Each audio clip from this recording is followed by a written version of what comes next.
Yo, what is up guys, it's Pedro here. In today's video, I'll be going over some studs and duds from the Washington Commanders win against the New England Patriots yesterday. If you guys are new, make sure to subscribe, hit that like button and that notification bell as well. It's quick and it's free and it helps out a ton. Always great to talk to you guys on a Victory Monday. The Washington Commanders improve to 4-5 and overall a good performance by the Washington Commanders. Outgained them by a ton of yards. Honestly, probably should have won by a little bit more, but let's get into some studs and duds from this game, and we'll start off with some studs. And Emmanuel Forbes had an amazing day against the New England Patriots. Played in 37 coverage snaps, got targeted 7 times, 2 receptions on him for 12 yards, a 91.3 PFF grade, 91 coverage grade, third highest corner on PFF. Just a good weekend. He's had some really bad games this season, especially since that, Eagles game. He went from a, bad Eagles game to a bad Bears game, and then, got benched a little bit and had a, not so great game against the Eagles. They played him, it was a perfect game to bring him back into the starting lineup because you're going up against the Patriots who don't have a ton of good receivers, and he totally took advantage of the opportunity. And I think that this is a good opportunity for him, and I think it gave him a lot of confidence, hopefully for next week when we go up against the Seahawks. And I really, really hope they do not put him against DK Metcalf, because DK Metcalf is a similar receiver, to AJ Brown. Obviously, AJ Brown's better, but the body, the physique is very similar between those two receivers, both very quick and strong guys. So you don't want to put Emmanuel Forbes on DK Metcalf, but on Tyler Lockett or Jackson Smith and Jibba, I think that would be a much better matchup. But had a bunch of pass breakups in this game, almost had an interception. I thought he could have, held on to it, but I was watching my phone for a little bit, so people were saying maybe he was, held on a little bit, so I'll give him a little bit of a break there. Would like him to get an interception. Maybe he'll get one next week against Geno Smith and the Seattle Seahawks. But a great bounce back game from Emmanuel Forbes, and hopefully he can continue this. Really hope he can be a little bit more consistent, but this is his best performance of the season. I said this right after the game. It was his best game by far because, each game that he had early on, even, in the beginning of the season, there was, some not so great plays. Like against the Cardinals, he allowed a couple big plays, or, at least a couple intermediate passes to like Marquise Brown and stuff. And then the Broncos game, there was something. But like this game, there was really nothing bad about his performance. His tackling was good. He was breaking on the ball. There was nothing negative about his game yesterday. And he was the best corner on the team yesterday, and the third highest graded corner in the NFL. So shout out Emmanuel Forbes. Let's hope this continues in the next few weeks. Another guy that had a good game was Jahan Dotson.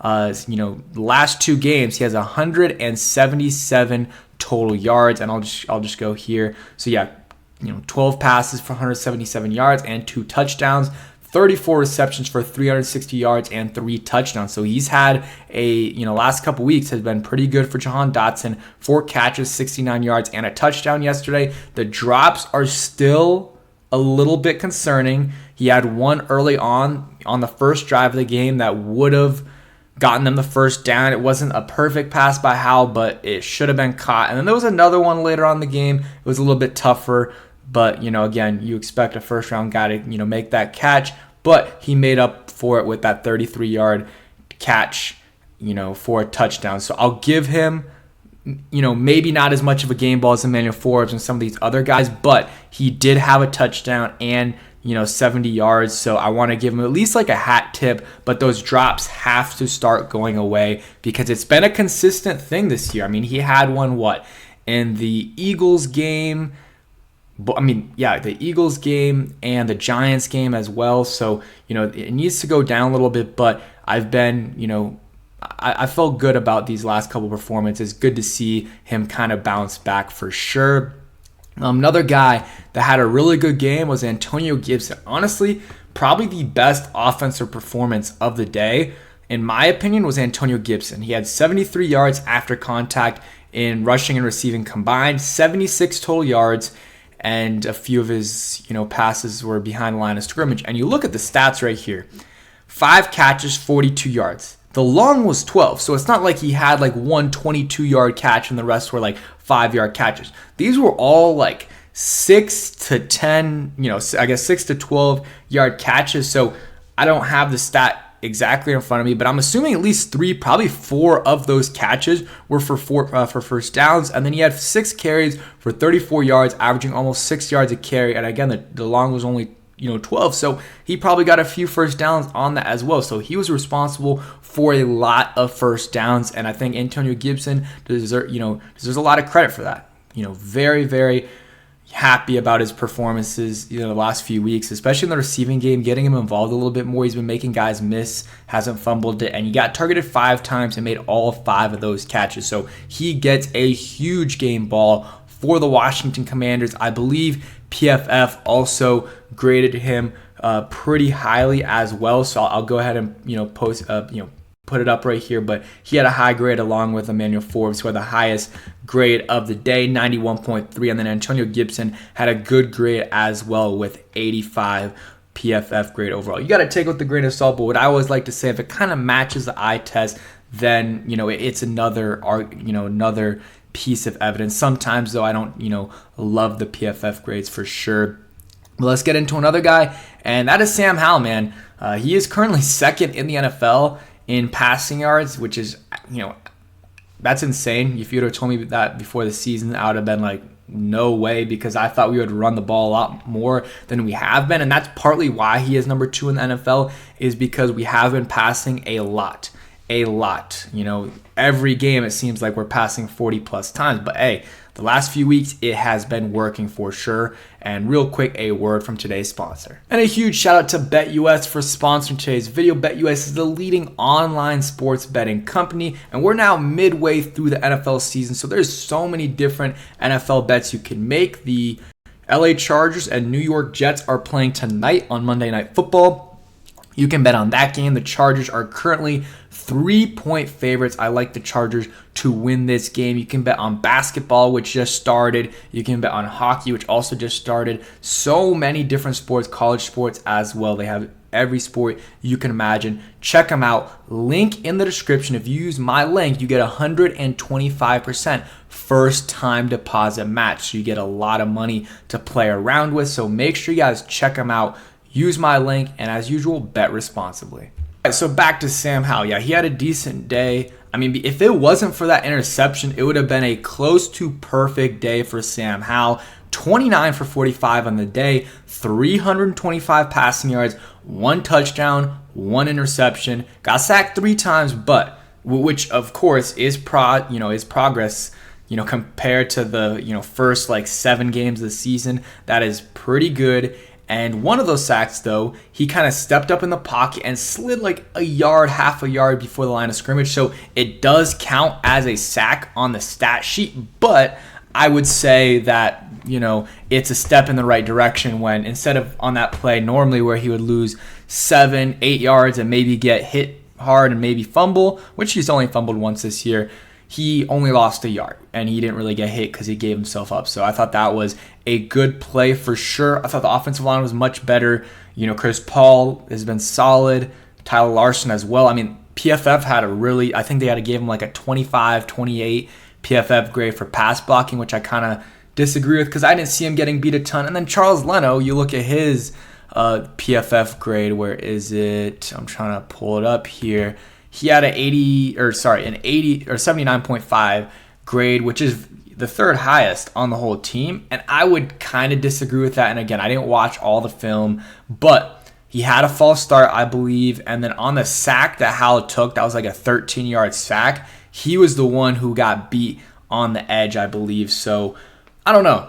I don't think he was the best offensive lineman, but hey, I guess PFF disagrees with me there, but they gave Sam Howell a 78 PFF grade, which I believe is the highest he's had. He had a 75.3 passing grade, which is the highest of his career, and 5 big-time throws, only 1 turnover-worthy play, which was the interception. I don't know what he was thinking there. My only guess is he was just trying to throw it away, and he kind of it maybe slipped out of his hand, or just, I don't know, his aim was off. That's kind of what I'm thinking. He just tried to throw it away. I don't know if they asked him about it in the press conference, but that's kind of my guess there.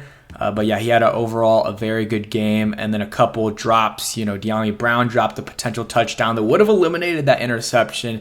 And then I'm trying to think of Terry kind of had a little bit of a drop. The defender was holding him a little bit, but I expect Terry to make that catch. And then Jahan had 1 or 2 drops as well. Want to give like a hat tip / game ball to Terry McLaurin. Another solid day. 5 catches, 73 yards, 15 yards catch, and 7 targets. Good, efficient day for Terry. Just didn't get a touchdown, but thought he had a good day overall. And then Byron Pringle gets a hat tip, 3 catches, 55 yards on 4 targets. Who else gets a hat tip? I think that's Jameson Crowder and Logan Thomas both had some crucial catches, both combined for 8 catches for 54 yards on 12 targets. Pretty efficient as well for both of those guys. So it's kind of it. And again, the offensive line as a whole gets a little hat tip. They were decent today, or I guess yesterday, allowing 3 sacks on the day, which is much better than what they have been doing. And other guys, before I get into the I guess duds, on special teams, Joey Sly doesn't get a game ball, but a little hat tip, was 2 for 2 on field goals, 2 for 2 on extra points, was solid on the day, and Tressway was good as well. The punts were great, and then Chris Rodriguez made a really nice tackle on special teams. Special teams as a whole gets a game ball. Quan Martin, either a game ball or hat tip. He got an interception, crucial play at the end of the game there. They had a chance to tie the game with a field goal if Kendall Fuller doesn't tip that and Quan Martin doesn't make that interception. Benjamin St-Juste also thought he had a decent day as well. And I'm trying to think, anyone else on defense? KJ Henry got robbed of a sack. I'll give him a hat tip as well. Let's talk about duds, though. I thought Jamin Davis, he made a nice pass breakup against Ramondre Stevenson, but Ramondre Stevenson was open. If Mac Jones throws a good ball, that's a 30, 40-yard catch. And then Jamin Davis missed a couple of tackles. The Ramondre Stevenson 64-yard touchdown. They talked about it on the broadcast, and they showed Jack Del Rio talking about it with Jamin Davis on the sideline. That was on Jamin Davis. So that's a touchdown on him. And then, again, some missed tackles. So I didn't think Jamin Davis had a good game. And then I want to talk about this defensive line. So everyone was talking about, Chase Young hasn't done anything, Montez Sweat, blah, blah, blah, all these 4 or 5 years. Okay, you can say what you want about those guys, but this year, those guys were producing, and those guys were getting sacks. Those guys were getting pressures. The Patriots' interior offensive line is not great, and you look at the stats. Jonathan Allen, what did he have? He had 1 tackle, and it was early in the game in the run game. Didn't have a single QB hit, no sacks, no tackles for loss. Let's look at Daron Payne. Where is his name on here? 2 tackles, no quarterback hits, didn't bat any passes down or tackles for loss or sacks. Those guys need to step up. You're paying those guys $20+ million. I want that same energy that the fans have been, criticizing Chase Young and Montez Sweat. Criticize these guys too, because these guys are getting paid $20+ million a year. And not only that, we just traded our other 2 guys, and these guys have not produced up to the level I thought they would this year. Honestly, they haven't. Jonathan Allen, I might give him a pass because he has been dealing with a nagging shin injury this whole year, and I think that has affected his play, and I've been wondering about that for a while. And we know John Allen's good. He's had 3 really good years in a row for us. Daron Payne, though, I don't really think there's an excuse for him. Some people have talked about an injury from I don't know what injury, maybe that dislocated thumb, but I think at this point it's fine. He got paid last year, had a really good year, but this year he's been a little bit of a non-factor. I need Daron Payne to step up, man.